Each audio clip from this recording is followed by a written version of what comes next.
We're gonna go into another debate here, fam. You can't talk about man's touches with that amount of pressure. Oh man, when he was at Inter, he had the help of Lautaro Martinez. Well, Bro, if you're gonna mention, I think. Do that for my cover like a black to hang on my head. Break it down, watch your head. Break it down, watch your head. Break it down, watch your head. Break it down, watch your head. Sir, Kilo Shele Baoniki Basi Fawaka Wagon Ed Center to all my people worldwide. Well, I have another episode of Whilst You're Here. Whilst you're here, my guy, welcome. My name is Rupy Roops, aka Cougar Sniper, aka Rupert the Bed. There's gonna be more AKAs because people got different names for me, but yeah. Wow. And I'm here with my guy. You know what I'm saying? People know me as different things, but mainly go as the jester. So yeah, we're out here with another episode, and today's episode is going to be a good one. So today's episode is called EA Sports Syndicate Game. So yeah. So why is it EA Sports? Because I realized that is a very fundamental game era of my life. Growing up as a child, when I was in PE, which was obviously one of the most favorite subjects in school, I realized that PE is an opportunity to develop different skill sets and often get exposed to like the games that I've never played before, fam. Like, I remember the first time I played hockey. I was like, what the hell is this, bro? This game is dead, fam. You're forced to play it, and then all of a sudden it starts getting competitive, start enjoying it, and you start realizing that there's different techniques and motor skills that you need to use to be good at this game compared to football. Because football was the initial foundation into all sports. I'll use the foundations of football to understand the other sport. So I was like, oh, can I use my legs? No, you can't use your leg, you only have to use the stick. And I'm like, oh, that means the stick needs to operate like my foot. Then I'm like, okay, with my foot, I do that, what's that move that everybody always does where he does The flip flap. What? Fam, that's not what it's called, bro. Bro, that's what every man call it. That is not what it's called, fam. Yeah, that is not, I need to remember what it's called, but we'll talk about it. everybody knows the move I'm talking about where you do the tip. You know, I started realizing, you know what, let me do that with the hockey stick. Will that have the same effect? I started seeing professional players do those type of skills, and I started realizing, this has a whole different set of skill sets that you need to learn if you want to excel at being a hockey player. Once again, FIFA was the foundation of a lot of gaming. So when it came to other games, like I remember when I started playing like adventure games where it's like one player, stuff like Crash Bandicoot and stuff like that. A lot of times, like, you need certain skill sets to move to the next level, but it wasn't always clear what you needed to do. Like, you might, for example, have to double jump, or you might have to, like, jump on something, do 2 steps, jump. Timing as well. Yeah. All these little soft skills that I would have already acquired by playing sports that now become transferable in the gaming scene because you've learned that already, and you don't even know when you've learned it from. So all of a sudden you're seeing certain obstacles in the game. Let's say you have to make a jump. You can already analyze when you have to set off to make the jump. You know what I mean? Or it's going to take like 2 jumps, or I'm going to have to jump off the wall and do all these. It's crazy because I was reversed to you. I was the one who learned it in-game and then understood the game fundamentals to actually put it in practice in real life. That's also sick, bro. Yeah, because I learned from failure in game. Oh yeah, jumping too early. Next minute, you know what I'm saying? Jumping too late. And then you finally just crack it. Oh shit, yeah. And then you just start finessing the jumps. Just like FIFA, fam. You start finessing them shots. Yeah, bro. But that's what I mean. I think it was like a continuous iteration of learning because you would fail in real life, implement it in the game, fail in the game, implement it in real life. Because I remember there's even times where, for example, let's say when it comes to shooting, I remember I learned from FIFA properly how to curl a ball, fam. Remember when you position the player in an angle Yes. where you know that if you Open his curl body. it, open his body up. Yes. The way you curl it, you put the analog stick all the way to the other side, bend it, you know what I'm saying? Bend it. Yeah. But I started And you doing can't that. bend it too much, fam. It's like, there's a right kind of bend. Exactly, because sometimes if you bend it too much, not enough shot power. Yeah. But then if there's too much shot power, not enough bend. So you're learning the balance. And I remember I would go to the pitch and start practicing. Practicing that, like how much shot power, how much bend, how high.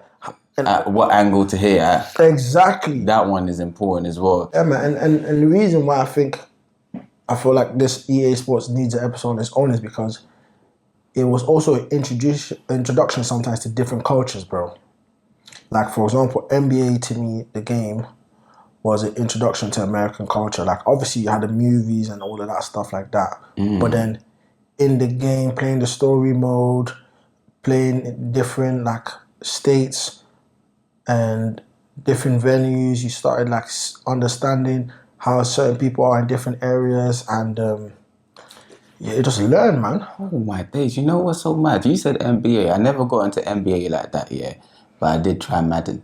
I never knew how to play NFL or nothing like that. I just played Madden, and I started understanding the concepts of NFL, and I was like, oh shit! So you learn through the game how the real game works as well. You know what I'm saying? Like, why am I getting flagged? What did I do? You know, all of them things there. I know, I'll be saying 16 down, this, that. I'm thinking, go back to the log line. I'm like, zonal play, all them kind of things there. I was like, what's this, bro? Yeah, man, like, I just wanted to run. Yeah, so bringing it back to the gaming thing, it even introduced me to like completely different type of games. Because, for example, SSX, the snowboarding game, I never actually thought snowboarding was cool, man. I used to think all them things like snowboarding, skateboarding was like all of them dudes would do, you know, all them emo guys, you know, all them turn around and die, them niggas. I never thought it was something that us man can also enjoy, fam. Yeah. And then I remember seeing the complexity of some of the tricks that they're pulling off, and I'm thinking, rotted. Are people actually doing these type of moves, fam? Then I remember when one family member bought us like a skateboard, and I tried to just skate in a straight line, and I was thinking, rotted, bro. You know, you have the little divisions in the road, like you know, have blocks instead of like a straight road. You're just stuck, and I'm like, fam, people be riding for days. Like, man can't even ride out the road, fam. I'm like, bro, this is skill that is necessary here, you know?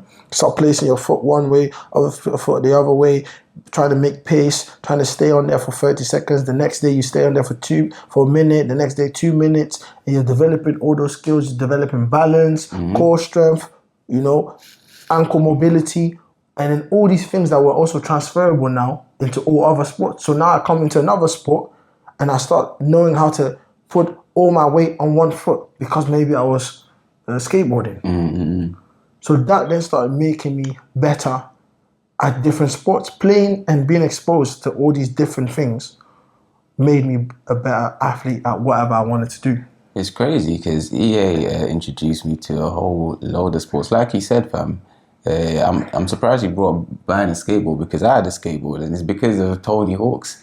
Like, there's periods in life here where everybody had the same thing, and it's because of that. One person get a skateboard, one person get the game, next minute everybody got the game, next everybody's got a skateboard. Same like Pokemon. Did you go through that period as well? Yeah, it goes off course of the EA thing, but yeah, that was a hard period, bro. But at the same time, the reason why I did like the EA games period was because nobody always had all of the games.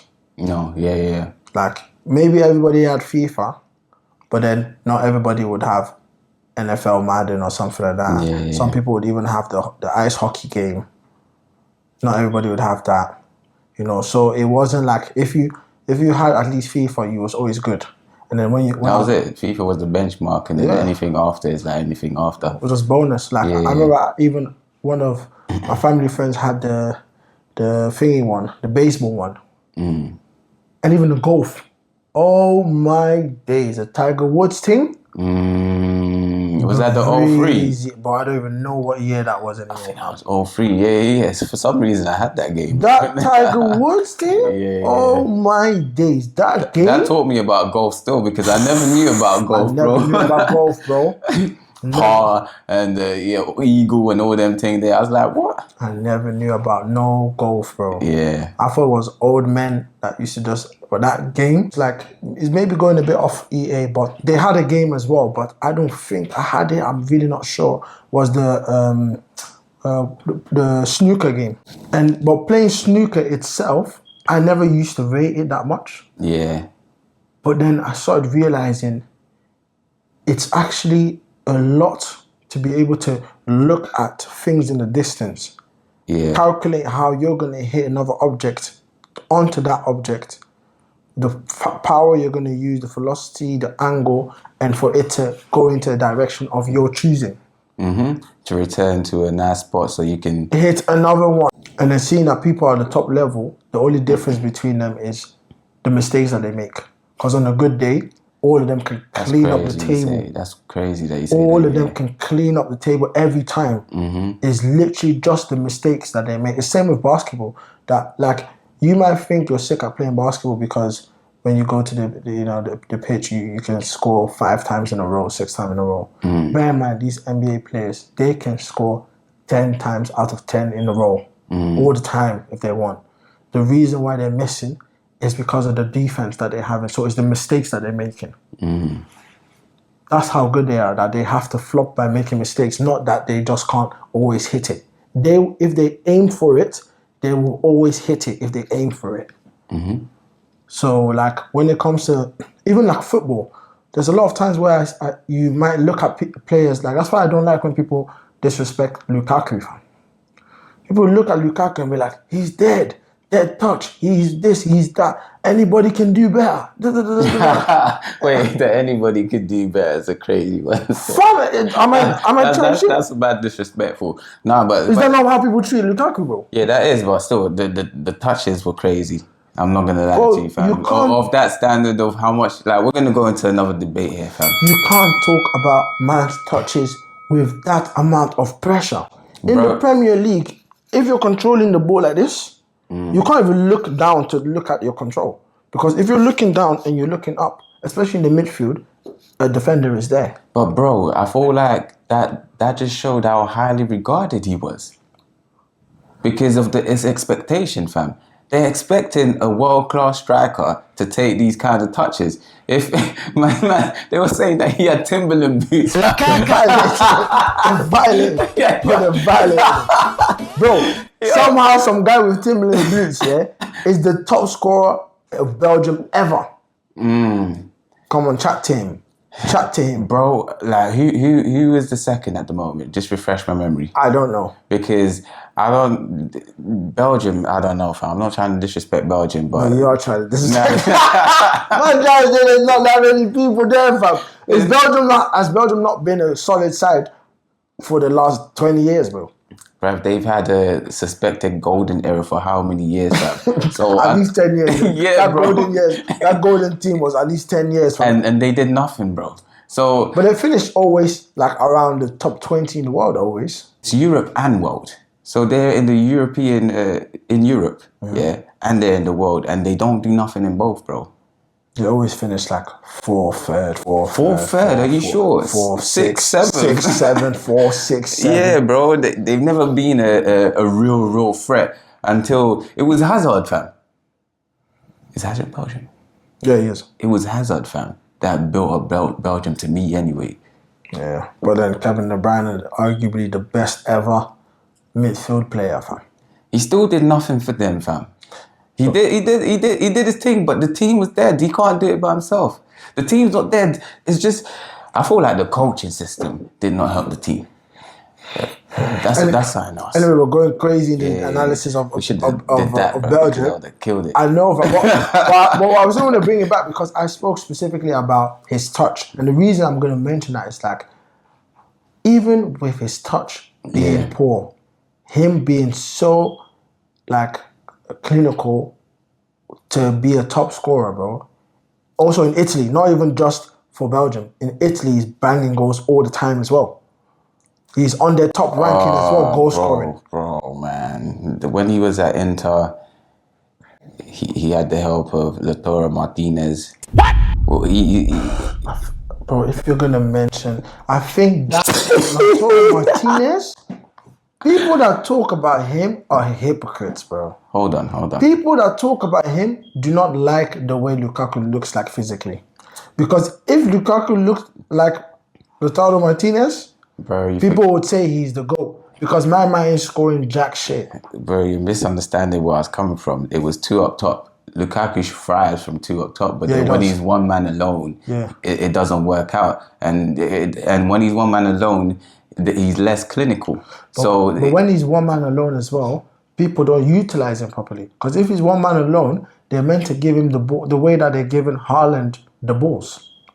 Haaland doesn't have to do much running with the ball or shielding, making turns, and then trying to see where I run. Yeah. Haaland is getting the ball in the air, he's heading it, getting it close to the goal, he's poaching it, getting it a few feet up from the goal, able to shoot. Facts, but he's not as clinical as Haaland, bro. No, but Lukaku gets the ball outside of the box, and then they're asking him to turn around and run. Bro, from what I see, nah. I'm not expecting Lukaku to run with the ball, bro. Maybe that's what we should have done.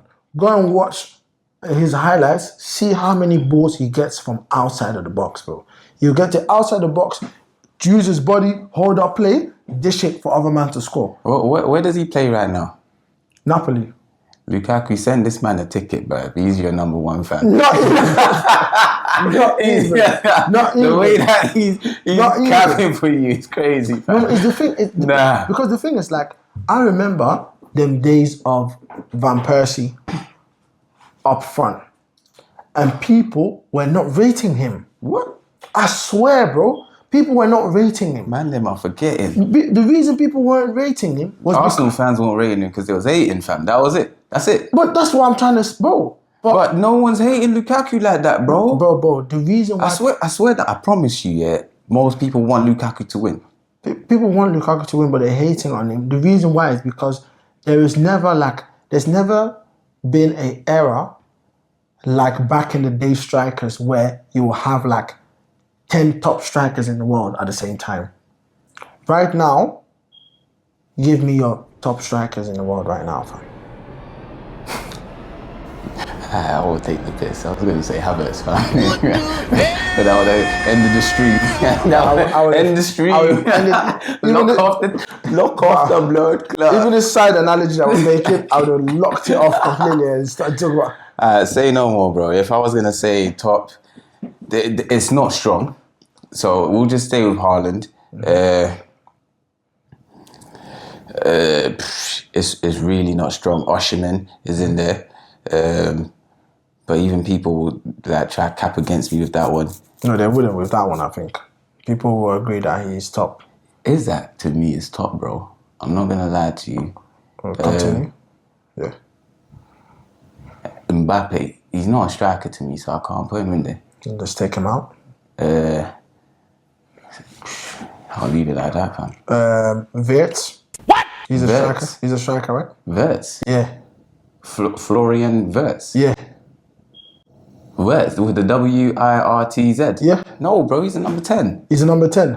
Yeah, bro. Okay, here you go then. He's a midfielder. What do you call it? Ivan Toney? Nah, bro. Okay. Nah. And to me, he's top. People just violate because he's left. He's a very good striker, but he's not top, bro. I think he's top. Then you have Harry Kane. I don't know, you didn't even mention him. I should have. Yeah, he's a top striker still. Lewandowski. Right now, I ain't saying no more. I'll give you that. Who else do you have? What's that, 5? Bro, we're even struggling. I'm saying, you know what I'm saying? Without having to bring my phone out, I'm sure there's certain people we're missing. Like that guy that's coming from thinking that people, I don't even really rate him too tough like that, but the one coming from Sporting. Oh, I was going to say, Gyökeres. Yeah, that United want to get. Arsenal want to get, but we ain't getting him. We ain't getting him. All I'm trying to say, bro, this is a handful of people that I would think of. It's not like back in the days A hand. where you had solid 10, 12 strikers. So therefore, Ben, all them man. you know what I'm saying? So therefore, automatically, you don't rate them. But even when we had those top strikers, because with a striker, you're only as good as your last goal, it's very easy to not get rated. Because when you have maybe a streak of 6, 7 games of not scoring, people are going to start questioning Wagwan. Straight away, because technically, somehow, you're meant to be scoring every single game. Technically, yeah. Or every other. But if you're going to do that, bro, the next other, you need to score 2. 2, yeah? Or a hat-trick. You haven't scored in 3 games, now you have to score a hat-trick. Yeah. So it's one of those ones where, like, being a striker, I think, like, people always say, yeah, they do get all the credit, and I rate it. But at the same time, we can mention 25, 30 good midfielders. We can mention good defenders, 20, 15 good Because the criteria is different. Exactly. So when you're looking at a Lukaku, for him to be able to still be playing at top leagues, he has to physically be a good striker. It can't be any other way, because strikers they get removed so quickly. Yeah. No, bro, he is a good striker. Don't get me wrong. And he is clinical. But the amount of chances that he gets versus the amount of things that he scores and the misses that I see, sometimes it's just a little bit disappointing, fam. I'm not going to lie to you. Look at your face. I think I think first of all he's become a lot better, and I think a lot of people, they're kind of also, it's kind of like when you've made that name for yourself, it's hard for you to get rid of it. It's hard because Everton, Lukaku, was the guy, bro. He reminded me of like do you remember Demba Ba? But Demba Ba had a solid streak for Chelsea. Like, he was one of them guys, like, how's this guy scoring and always doing some damage like that? Lukaku was just physically strong, always demanding, scoring them goals. Yeah, but then if you ask who has the better career, what are you going to say? Lukaku. Exactly, fam. Yeah. So, and that's what I wanted to say about what I learned as well from playing different sports. Because when I play different sports, you start realizing like who you are in the team. You start realizing what role you play in the team.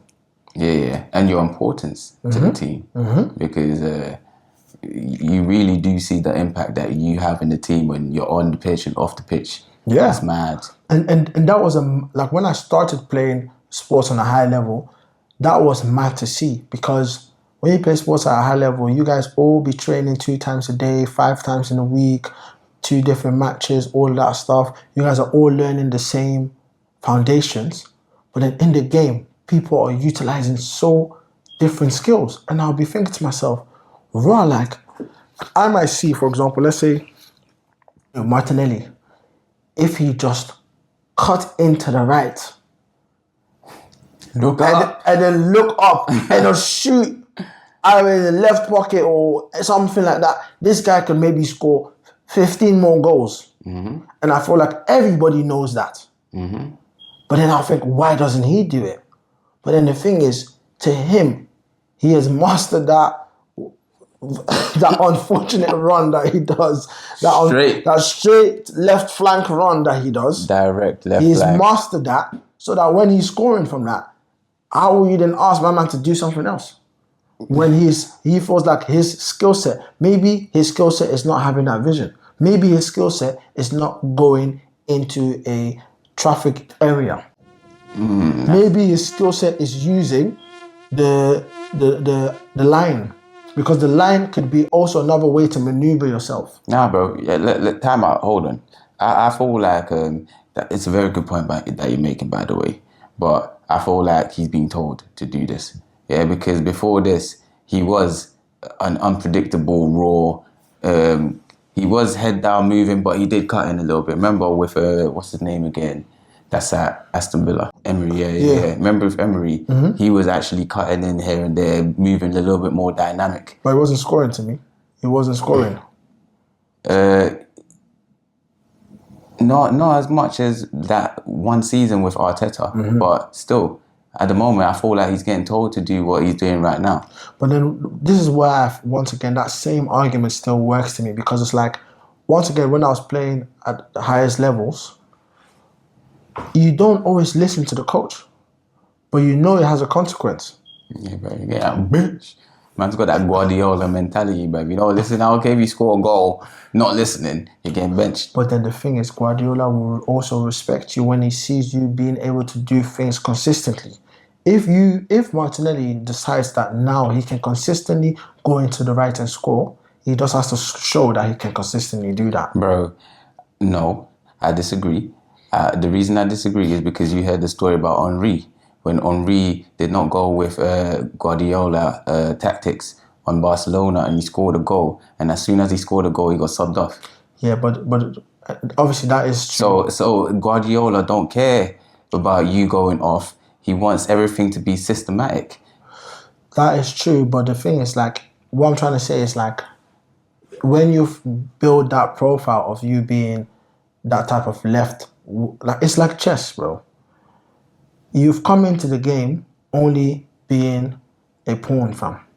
So we don't know that you can only go one step forward or you can only go sideways, upways, this and that. That's how certain players come into the game. Or certain players have allowed themselves to be coached.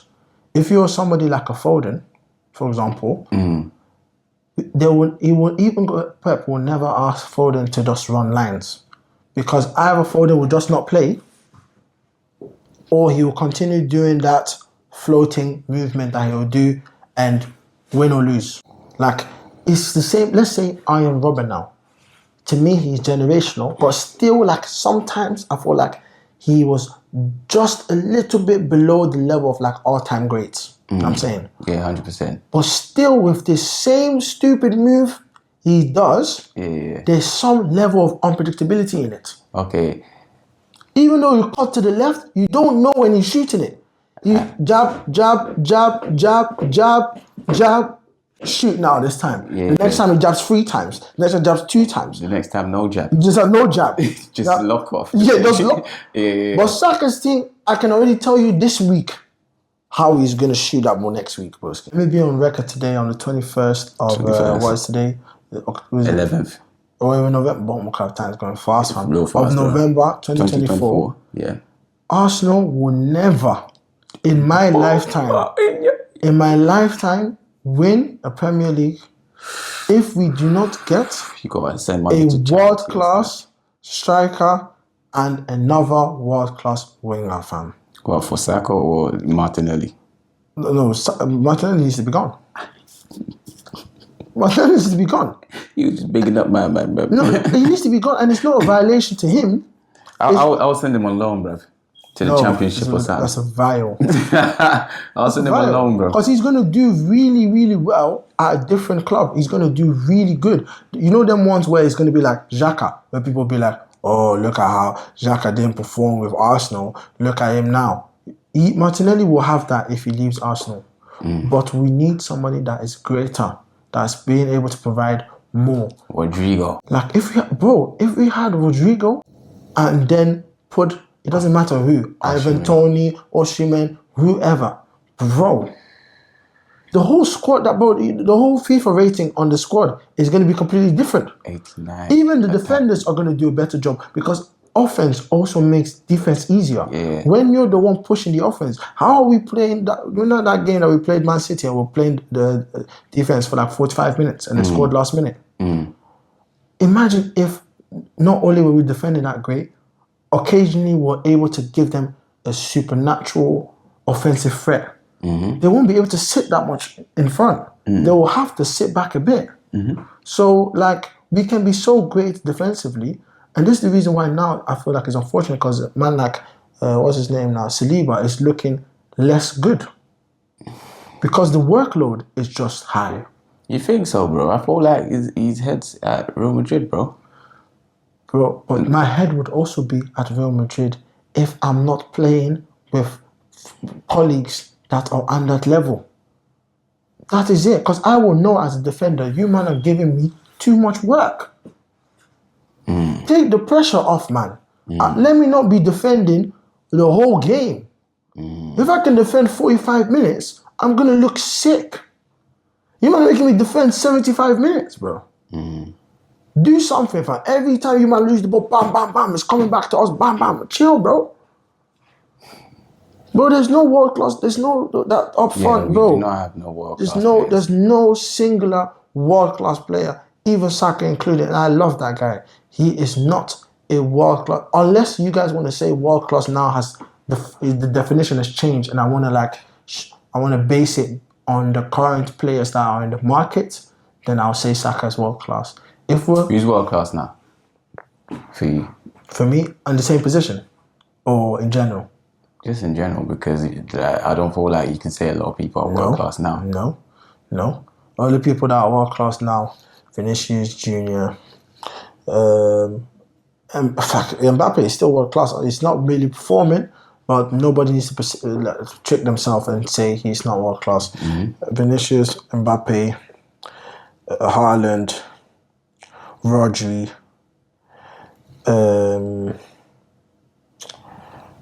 I don't. Are you gonna put De Bruyne in there? Like I had to pause.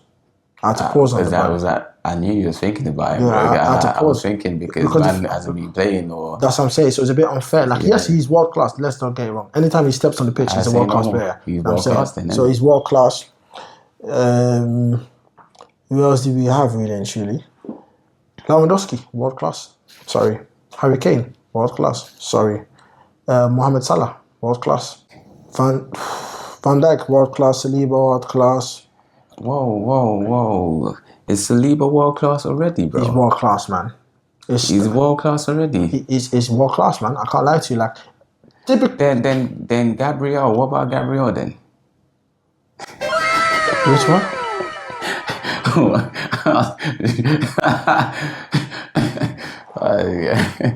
Jesus. There's no Gabriel in the that plays world football. That is world class. Bro, because Gabriel plays for Brazil more than Saliba plays for France.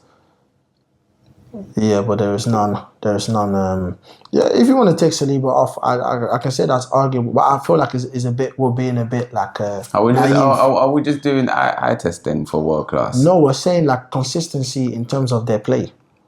Saliba for the last couple of years consistently has been playing at world class level. We can't even say that there's this 1, 2, 3 games where he was flopping. He's just been on it. Yeah. So he has now attained that level. Maybe if you want to say there has to be 6, 7 years sustainability for us to say that. Nah, it really doesn't. It might be 2, 3. And I feel like solid 2, 3. He's reached that.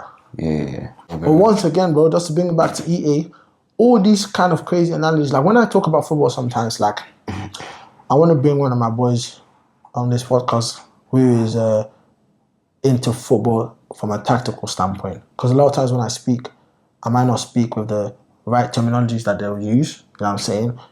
Like he'll say the 9 is here, this, that, all of that stuff. What, false 9, inside forward, winger. This, that, I don't even know anchor. What, all of the words that my man use. But the fact that I'm able to like explain still what I'm seeing and see what I'm seeing is due to me playing all these different sports and being exposed to all these different games with all these different sports, because it makes you see things that other men are not seeing. So that's why to me EA Sports, I really put my hands down and respect them for finding a way to make these games playable in a way that it allows you to learn it. Because if the gameplay as well was dead, you wouldn't see those things in that way. That's crazy, because it's basically a simulation.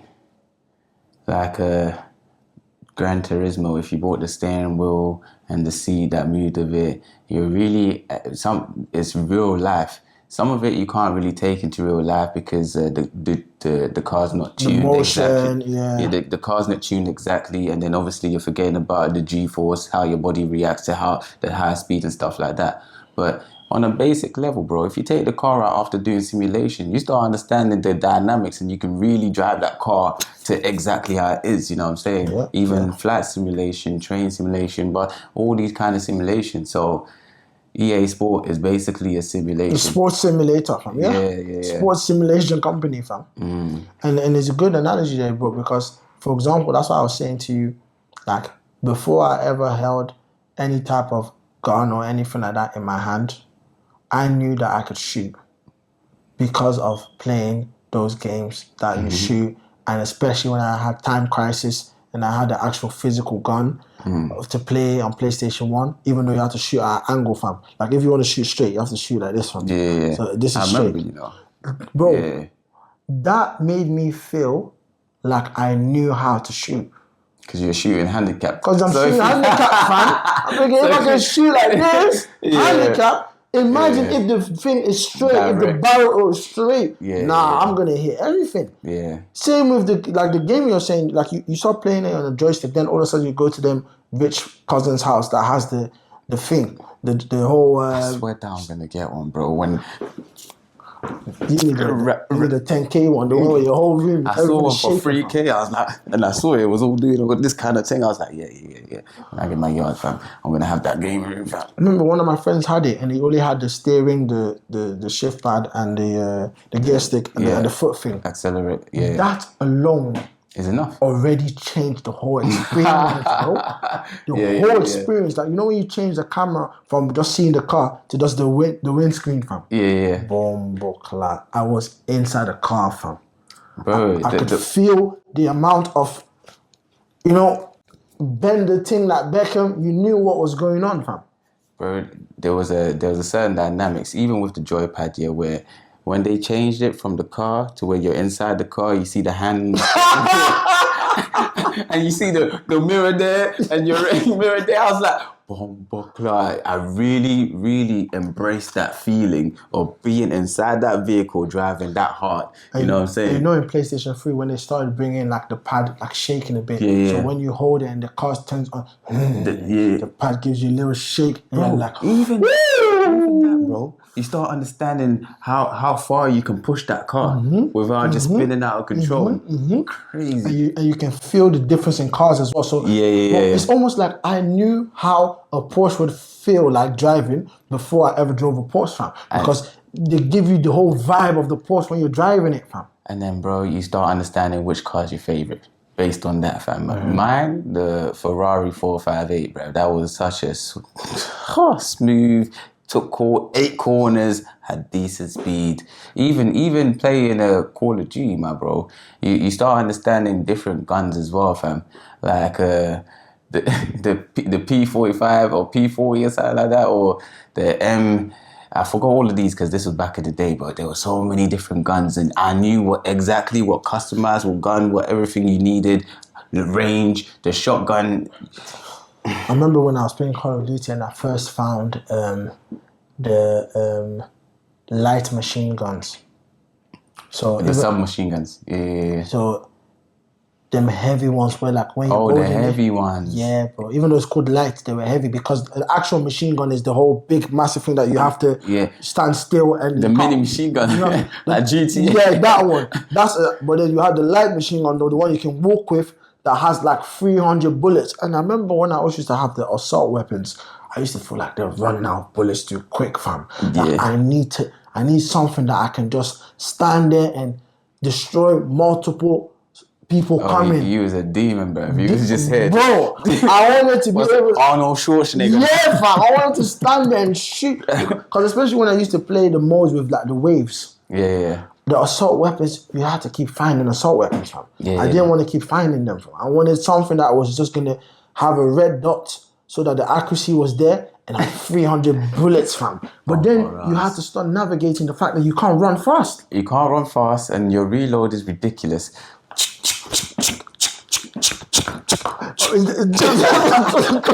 Punching up the thing, fam.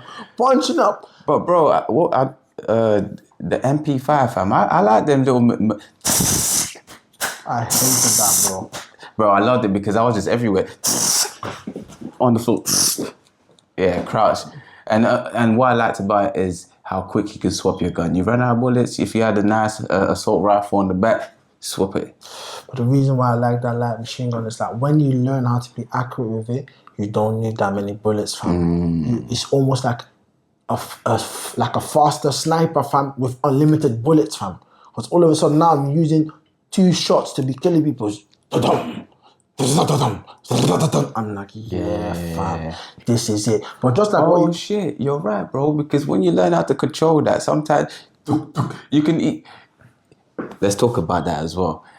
Normal people will just hold the button. Exactly. But when you're skillful, exactly. you even turn it into like you just said, the sniper. Exactly, bro. Like you're actually. Yeah, fam. So I was never running out, fam. I was using that thing properly. And then when you want to run, just switch the weapons and start running fast. Switch it back. I'm like, yeah, this is the weapon. And like you said, and another thing what you didn't mention, but I think you was implying is that you also change things based on circumstances. Because, for example, I never really used to have a one car that I liked because I would change the car that I'm using based on the track that somebody would choose. Because I would know that, do you know what? This car has quick acceleration. So if there's loads of bends, I'm taking a car with quick acceleration, fam. I'm taking a car with very good handling. See, I'm taking quick acceleration, fam. But if I know that there was a top straight at the end or something like that, that's the Martin one. I don't care about the bends or whatever. I handle that. But then I know that at the top speed, I'm catching you. And then, you're going to overtake me. We're going to do that whole scenario again. But then when I get back to the top speed, I'm taking you again. For you. And that's a different strategy because I knew that if we're going straight, there's enough defending I can do to make you not overtake me. And I know how to take bends. Like if there's one thing I can do is take a bend and overtake in a bend. Like I felt like I saw an interview of Richard Hamilton talking about his dad, where he said that his dad was coaching him, and then at one point he told him, if you're because they count in when they're going into a bend, they count like let's say they're in the straight and the bend is coming, they start counting 1, 2, 3, 4, 5 until they reach the bend, then so that they can see at what second they're gonna break. So he was like, if everyone else is breaking, let's say at 7 seconds, you break at 8. But you know that 1 extra second of slowing down the break can mean you're flying into the side, fam, if you've not slowed down fast enough. But then looking for that limit of when to break, that's me, fam. I'll look to the last minute, like almost where you have to, like when I'm on a go-kart, the go-kart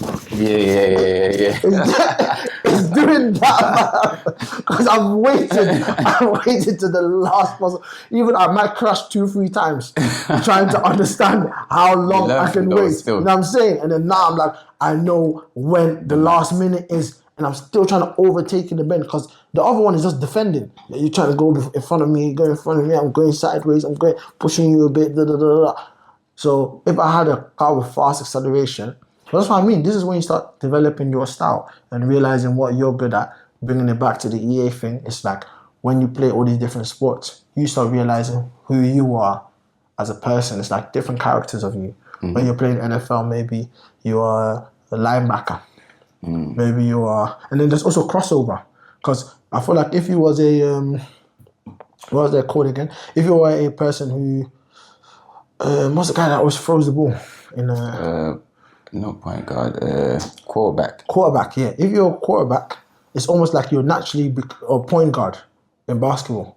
And you're almost naturally like a midfielder in football. Basically, you know, Tony Cruz. There's all these like crossover personalities. You know, like that goes around in sports. If you're like a Rudiger fan, you're like some crazy defensive running back. You're I don't know, like your personality crosses over in different sports. So it also shows you that how maybe even though you're different and you might have certain other skill sets, they're going to be important in different environments. And you have to learn how to bring that importance into you. That's why when people always say when you go to corporate world and like, I'll be a team player, I think people don't understand how deep it goes to you when it comes to being a team player. Like everybody's different, but if you're a good manager, if you're a good influencer, if you're a good scrum master or anything like that, you have to look at your teams and see how can I draw out the benefits, the positives of each individual to make my team. That's what managers do when they start managing a team. Like, you have to look at that team and be like, I do know what? Before I was managing you, maybe I already know that you would be best to do this, you would be best to do that. And then you start seeing players playing wonderfully with certain coaches and bad with other coaches, because you have to see what you can pull out, guys, man. So yeah, man. That's EA for me, boy. And that's EA from me too, fam. That's it. Let's see your comments below. Give us some examples of stuff that you've learned playing games, stuff that you've learned playing different sports, how the EA franchise might have impacted your life. I could go on and on. I think it's maybe good that we didn't have a list of all EA games, because I feel like We would have went on and on. we would have fam. went on and on, fam. So Yeah. cool it up, bro. Great episode as usual. And see you guys next time. Whilst you're here, think about your health, think about what you can develop about yourself to be a great team player, fam.